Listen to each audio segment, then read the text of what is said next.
వైవిధ్య రూపకల్పనతో జీవంగా తీర్చబడ్డ ఏ ఒక్క ఆయుధమైనా, లేక మృదంగమైనా, లేక మానవుడైనా, లేక రాయి అయినా, వాటి కళా నైపుణ్యం వాటంతట అవి శక్తిని సృష్టించుకోలేవు. ఆయుధం: ఇది ఒక ఇనప కడ్డి. ఇది క్షత్రియుకులంలో కాల్చబడి తయారైన ఖడ్గం. శత్రు సంహారంలో తోడ్పడి విజయానికి నాంది పలుకుతుంది.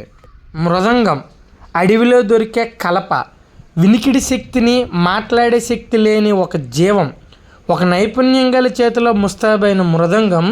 ఇది కళాఖండంలో వైవిధ్యకరమైన ధ్వనులతో చిన్న పెద్ద అనే భేదం లేకుండా వినికిడి శక్తితో ప్రజల దుఃఖాల నుంచి ఆనంద పర్వాలుగా మాట్లాడుకునేలా మాట్లాడిస్తుంది.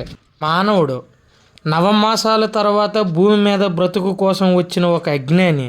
గురువు అడుగుజాడల్లో విద్యను అభ్యసించిన అజ్ఞాని అంధకారం కాలం నుండి ఆధునిక కాలాన్ని అవసరాలు తీర్చే ఒక విజ్ఞాని. రాయి: పర్వత శ్రేణుల్లో దొరికే సాధారణమైన బండరాయి. ఇది ఒక శిల్పి చేతిలో శిల్పంగా చెక్కబడి ముక్కోటి ప్రజలకి దేవునిగా రూపాంతరం చెందుతుంది. ఈ సృష్టిలో ఏదైనా రూపాంతరం చెందితేనే దాని విలువ పెరుగుతుంది. అది మూల ఉన్నంతకాలం చేతకానిదిగా చెడ్డగానే మిగిలిపోతుంది.